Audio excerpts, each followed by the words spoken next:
Episode के start में हम क्रिस को देखते हैं, वो अपने साथ लिली और टिली को ड्रिंक करने के लिए बाहर लेकर जाता है और उसे देखकर अंकल को काफी गुस्सा आता है और साथ ही उनकी जल भी रही थी क्योंकि वो दोनों को इतनी रात को बाहर लेकर जा रहा था। वो अंकल को कहता है कि हम आने में थोड़ा लेट हो सकते हैं, इसलिए आप चुपचाप सो जाना। लिली और टिली एक्साइटमेंट से और जाने लगते हैं। अंकल उन दोनों को क्रिस के साथ जाते हुए देखते हैं और उनके दिमाग में यही थॉट चल रहा था कि ये कल का आया हुआ लड़का तुम दोनों को मुझसे ज्यादा मजे नहीं दिला सकता। वो जितना ज्यादा क्रिस की तरफ देखते हैं उन्हें उतना ही ज्यादा उसके ऊपर गुस्सा आता है। उन तीनों के जाने के बाद अंकल कहते हैं मुझे इस लड़के का कुछ न कुछ तो करना ही होगा। व्यू चेंज होता है और हम उन तीनों को किसी बिल्डिंग के ऊपर देखते हैं जहां पर कई सारी ड्रिंक की बोतल और स्नैक्स थे और साथ ही में क्रिस उनके खाने के लिए कुछ बना रहा था। वो उन्हें खाने के लिए देता है और उसके बाद वो तीनों साथ में ड्रिंक करते हैं। खाने और ड्रिंक करने के बाद वो तीनों एक दूसरे की लाइफ को लेकर डिस्कशन चालू हो जाती है और इस डिस्कशन में क्रिस उन दोनों से एक्साइटिंग क्वेश्चन करता है। वो क्वेश्चन था कि तुम दोनों तो काफी बदल चुकी हो, मेरा मतलब तुम्हारी बॉडी से है। और ये बात कहते हुए वो उन दोनों के मेलन्स की तरफ ही देख रहा था। टिली को उसकी बात पसंद नहीं आती, इसलिए वो उसे सबक सिखाने के लिए उसकी गर्दन पकड़ लेती है और उन तीनों के मजाक मस्ती की आवाज से उसे बिल्डिंग में रहने वाला एक लड़का उन तीनों की तरफ देखता है और कहता है फिर से यंग लोग। उन तीनों के काफी ज्यादा ड्रिंक करने के बाद सबसे पहले टिली नॉकआउट हो जाती है और उसके सो जाने के बाद लिली और क्रिस के बीच में फर्स्ट है। और इस सीन के बाद क्रिस लिली से कहता है क्या तुम्हें याद है कि तुमने मुझसे प्रॉमिस कर था,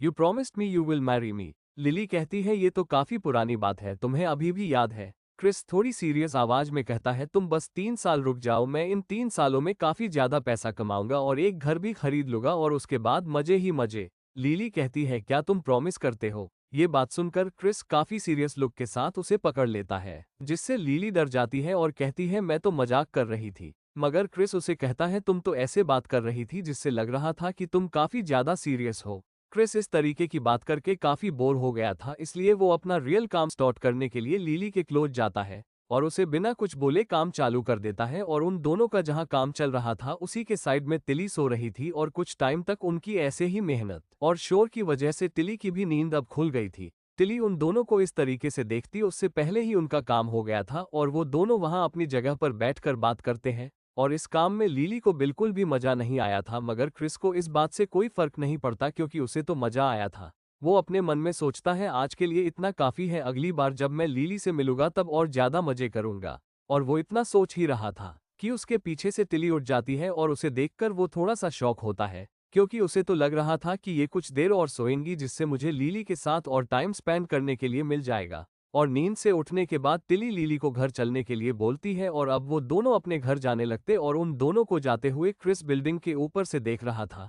वो दोनों साथ में तो जा रहे थे मगर लिली को लगता है कि तिली किसी वजह से अपसेट है, इसलिए वो उससे पूछती है कि तुम्हें क्या हुआ, जिस पर तिली उसे कुछ नहीं बताती और उससे थोड़े से आगे चलने लगती है। मैं बता दूं कि तिली ने उनके पूरे काम को पहले ही देख लिया था। लिली को समझ में नहीं आता कि उसके साथ क्या प्रॉब्लम है मगर वो फिर भी उसके साथ जाने लगती है। व्यू चेंज होता है और हम अंकल के घर पर अंकल और मेरी के फादर को साथ में ड्रिंक करते हुए देखते हैं और उन दोनों ने साथ में ड्रिंक करते हुए अपने जितने भी पुराने मनमुटाव थे उनको साइड में कर दिया था। और साथ ही मेरी के फादर ने जो अंकल को पीटा था उसके लिए वो उनसे माफी मांगते हैं, जिस पर अंकल भी उन्हें माफ कर देते हैं। और उन दोनों के छोटे से डिस्कशन के बाद वहां पर लिली और टिली भी आ गई थी। उनके आने पर अंकल उन्हें शावर लेने और जाकर सो जाने के लिए कहते हैं। काफी रात हो गई थी जिस वजह से टिली और लिली भी अपने रूम में सो गए थे और साथ ही अंकल और मेरी के फादर भी दूसरे रूम में सो रहे थे।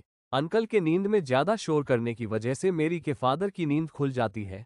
वो अंकल के शोर की वजह से काफी परेशान हो गए थे, इसलिए वो कहते हैं आखिर ये बुढ़ा रोज इतना ही शोर मचाता है या मैंने जो इसकी धुलाई करी थी इस वजह से ये मुझसे बदला तो नहीं ले रहा। अब उनकी नींद खुली गई थी इसलिए वो हल्का होने के लिए वॉशरूम जा रहे थे। वो गेट खोलकर दूसरे रूम में जा ही रहे थे कि उन्हें सामने वाला गेट खुला दिखता है जहां पर टिली और लिली सो रही थी। वो लिली को देखकर वहां रुक जाते हैं। अब उनकी नजरें लिली के मेलन्स की तरफ जाती है, इसलिए वो वहां रुककर इधर उधर देखते हैं।